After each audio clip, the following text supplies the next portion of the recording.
Kematian Vina, perempuan muda korban penganiayaan dan pembunuhan di Cirebon, Jawa Barat 8 tahun silam, masih menyisakan misteri. 3 pelaku pembunuhan Vina disebut-sebut masih bebas berkeliaran sebagai buron. Polda Jawa Barat pun menyebar identitas ketiga pelaku dalam daftar pencarian orang, kendati tanpa sketsa wajah. Demi mempercepat tertangkapnya para buron, Bareskrim Polri bahkan ikut turun tangan memberikan bantuan. Tak hanya itu, pihak keluarga Vina bahkan menggandeng langsung pengacara kondang Hotman Paris Hutapea. Satu persatu kejanggalan yang menyelimuti kasus Vina pun mulai terungkap. Dari segi logika manusia normal pun nggak mungkin 8 orang itu ngarang cerita bersamaan di awal-awal pada saat ditangkap, ya kan? Berarti benar itu ada 3 orang, ya, dari penafsiran kita sebagai ahli hukum.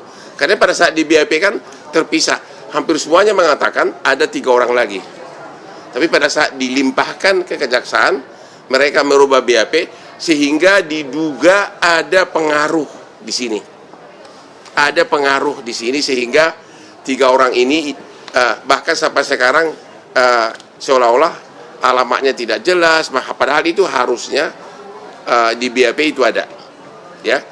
Dan jadi himbauan kami kepada Bapak Kapolri adalah ini ada sesuatu yang tidak beres di penyidikan di awal. Kalau 8 orang pelaku sudah menyatakan ada 3 orang lagi sebagai pelaku yang lain dan itu bersamaan semua dalam BAP terpisah, ya, nggak mungkin itu karangan.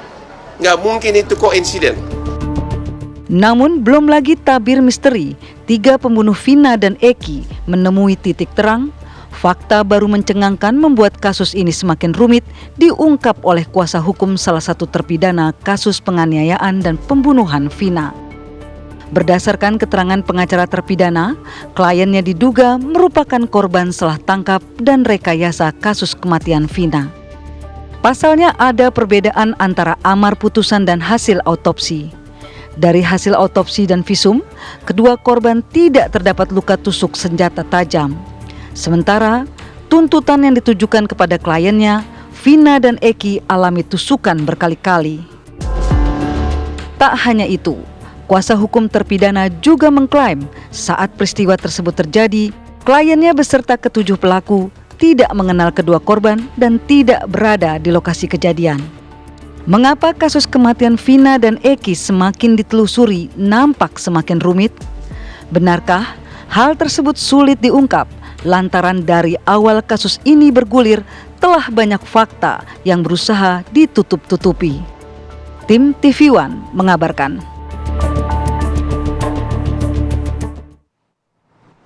Kita akan mendalami mengenai menguak fakta baru dalam kasus kematian Vina dan juga Eki. Kita sudah bergabung dengan 2 narasumber pada pagi hari ini. Sudah ada Putri Maya Rumanti, kuasa hukum keluarga Vina, dan juga Komjen Purnawirawan Ito Sumardi, Kabareskrim 2009 sampai dengan 2011. Assalamualaikum, selamat pagi. Waalaikumsalam, selamat pagi Mbak Putri dan juga Pak Ito. Waalaikumsalam, Mbak Rati, Mas Fadil. Ya, saya semua dalam keadaan sehat walafiat. Terima kasih waktunya juga. Izin mau ke Mbak Putri dulu. Mbak Putri, ini kalau mendengarkan statement dari kuasa hukum almarhumah Vina, yaitu Bang Hotman begitu ya, ada dugaan keterlibatan dari pejabat daerah. Benar adanya, Mbak? Iya, Mbak, terima kasih, Mbak. Jadi kami tentunya juga menjawab pertanyaan tersebut tidak bisa mengatakan itu pasti atau memang ada keterlibatan dari pejabat. Namun kami hanya mendapatkan informasi tersebut kan dari para informan-informan dan netizen-netizen yang menyatakan bahwa memang ada keterlibatan, dugaan keterlibatan pejabat. Namun kita tidak bisa mengatakan itu benar, Mbak, karena ini kan baru informasi sumbang ya, gitu. Iya, pejabat daerah berarti daerah setempat di wilayah lokasi tempat kejadian perkara berarti ya, Mbak ya? Dugaannya ya? Iya, dugaannya. Betul sekali. Ini keterlibatan pejabat daerah dalam arti keterkaitannya apa? Apakah memang dari keluarga DPO tersebut, 3 DPO tersebut atau gimana? Ya, dugaannya kurang lebih seperti itulah, Mbak. Keluarga dari 3 orang DPO tersebut. Tapi sebenarnya ini bukan 3 ya, 4 yang di dalam BAP itu sebenarnya ada 4, Mbak. Empat. Boleh kami dijelaskan 4 orang ini, Mbak Putri? Iya. Jadi saya kemarin sempat berbicara dengan kuasa hukum pelaku tersangka. Itu sebenarnya di dalam BAP itu ada 4 yang dituangkan gitu. Tapi yang 1 dihilangkan. Nah, yang 3 dijadikan DPO. Nah, ini juga saya belum membaca secara langsung berkas tersebut ya, Mas. Mungkin dalam waktu beberapa hari lagi lah saya akan dapatkan informasi validnya. Nah, ini saya dapatkan dari keterangannya Pak Jogi ya, selaku kuasa hukum yang tersangka, menyampaikan justru Mbak di dalam berkas itu ada 4 orang tersangka, bukan 3. Nah, pertanyaannya kenapa yang 1 Oke, Mbak orang ini Putri. dihilangkan? Nah, ini yang masih misteri untuk kami. Oke, ya, makanya ini juga kita juga kepo juga jadinya ya, Mbak Iya. ya. Masyarakat publik juga kepo juga. Jadi kalau ada 4 itu berarti 1 Perong alias Peggy, Peggy, lalu Andi. ada Andi, lalu ada Dani. Nah, yang 1 lagi ini siapa Ya. kalau berdasarkan Bang pengacara tadi? Beliau tidak menyebutkan nama, cuma nanti beliau menyampaikan silakan Mbak baca sendiri aja, begitu. Oh baik gitu, nanti saya pelajari gitu. Yang 1 orang lagi ini cukup diketahui nggak backgroundnya, sosoknya begitu? Sebenarnya dari pihak pengacara juga tidak mengetahui 1 orang ini, bahkan 4 orang ini juga mereka tidak mengetahui siapa gitu. Hanya kenapa yang 1 ini dihilangkan, yang 3 tetap dimasukkan gitu. Oke. Jadi Mbak fakta Putri. baru begitu ya. Mbak Putri, saya mau meng-cross check lagi, Mbak. Tadi rekan saya bertanya kan, kalau keterlibatan ya, dugaan keterlibatan pejabat tinggi daerah, misalnya, ini kan kita ketahui kan Cirebon begitu ya, penanganannya juga di Polres Cirebon. Nah, apakah pejabat ini pejabat di kota yang sama atau kota lain, Mbak, selain Cirebon?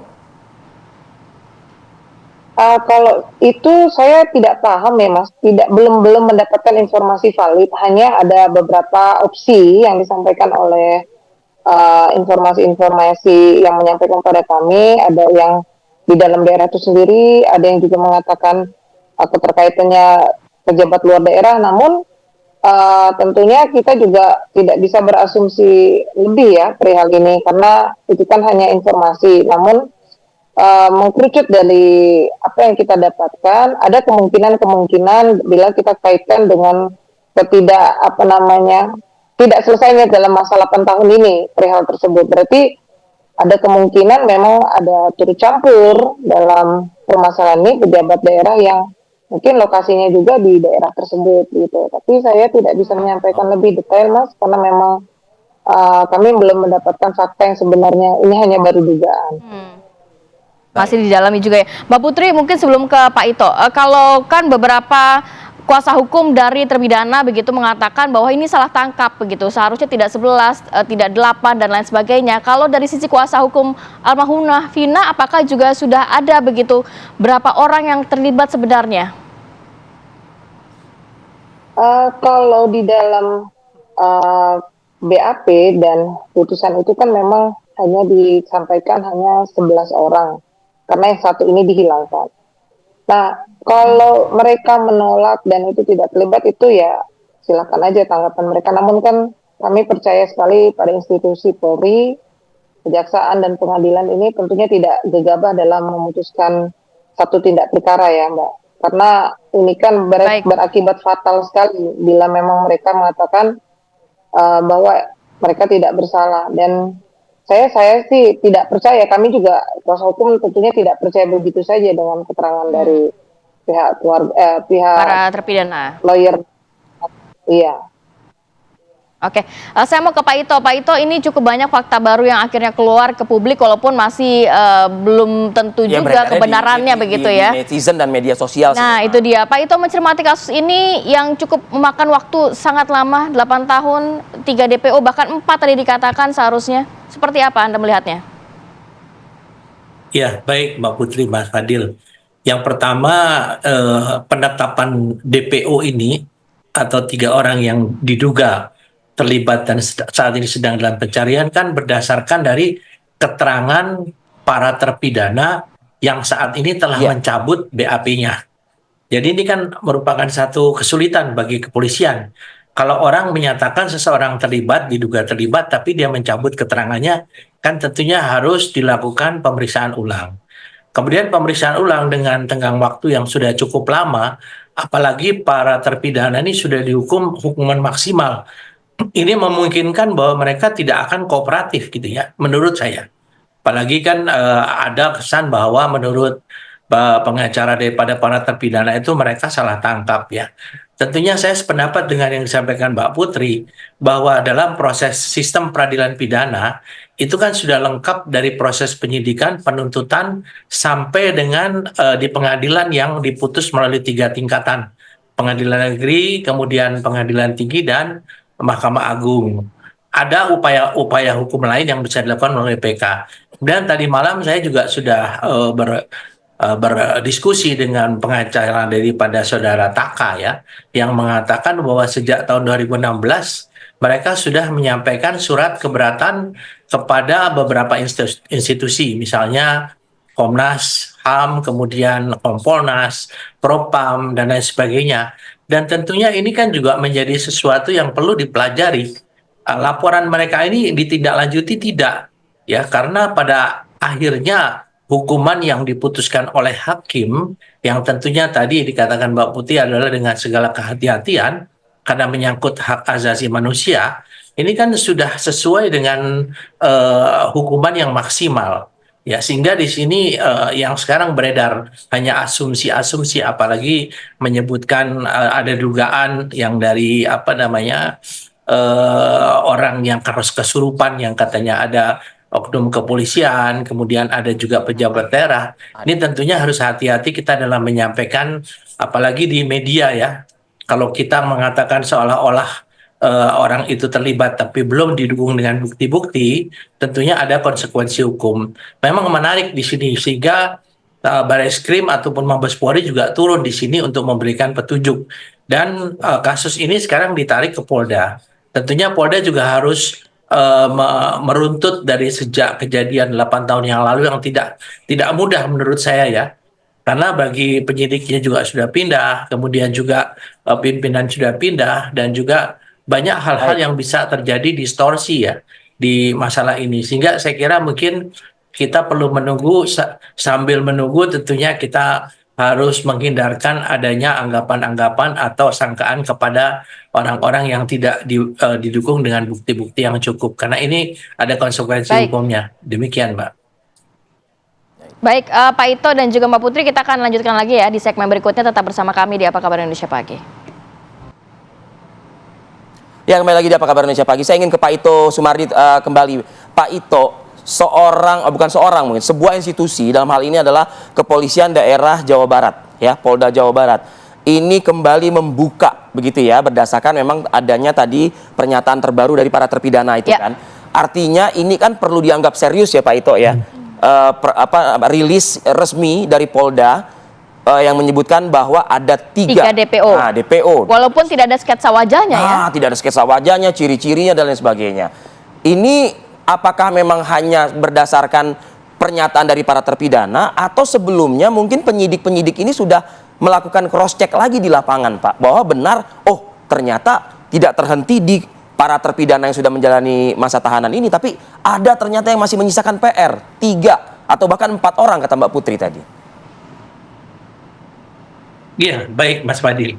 Jadi kalau melihat daripada persyaratan untuk menentukan satu DPO ya, DPO itu kan lazimnya harus menjelaskan secara rinci ya, kemudian nama lengkap ya, kantor kepolisian yang mengeluarkan DPO, saya kira itu kan sudah ada ya. Kemudian data-data itu adalah ciri-ciri yang lengkap spesifik dari tersangka, antara lain nama, umur, alamat, pekerjaan, tinggi badan, warna kulit, dan lain sebagainya, termasuk dengan foto ya. Tapi kan yang saat ini ada adalah DPO itu berdasarkan hasil keterangan atau keterangan daripada para saksi atau para terpidana yang saat ini sudah mencabut keterangannya. Nah, tentunya kasus ini akan menjadi terang apabila 3 orang yang diduga terlibat dalam kasus ini dapat diamankan oleh pihak kepolisian. Tapi di sini tentunya polisi juga harus hati-hati dan cermat ya. Karena apabila kita mengamankan seseorang tanpa didukung dengan bukti dan keterangan, ini ada konsekuensi hukum, baik sanksi administrasi maupun juga kode etik. Kemudian di sini informasi-informasi yang saat ini beredar luas ya di media, ini tentunya menjadi bahan informasi bagi aparat kepolisian untuk mengembangkan. Ya tentunya kita juga merasakan bahwa apa yang beredar ini juga ada manfaatnya ya. Karena bagaimanapun juga pengembangan ini harus didukung dengan keterangan-keterangan dari masyarakat. Kita tentunya polisi sangat berharap partisipasi masyarakat untuk bisa memberikan informasi dari minimal 3 orang yang diduga terlibat ini di mana. Nah, kenapa tidak ada fotonya? Kan ini sebagaimana saya sampaikan bahwa penetapan DPO ini kan berdasarkan dari keterangan para saksi ataupun terpidana.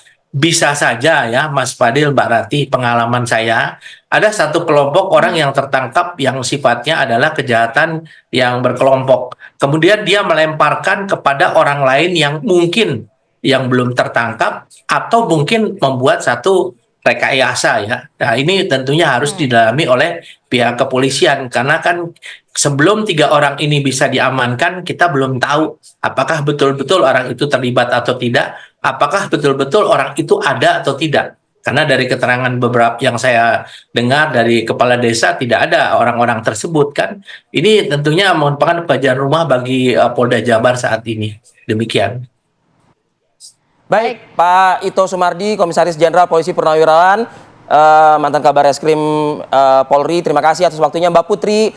Mohon maaf sekali, Mbak, kita harus mengakhiri ya dialog kita pagi ini karena kita sesaat lagi akan bergabung nih dengan Bali dalam konteks KTT World Water Forum ya. 2024 yang ke-10 dan agenda hari ini rencananya akan ada opening ceremony dan juga high level meeting yang diselenggarakan di BICC Nusa Dua Bali. Kita akan hadirkan selengkapnya di Breaking News TV One bersama rekan kami Putri Widasari. Akhir kata saya Kamarati Kusuma. Arif Fadil pamit undur diri. Terima kasih. Terima kasih, sampai jumpa.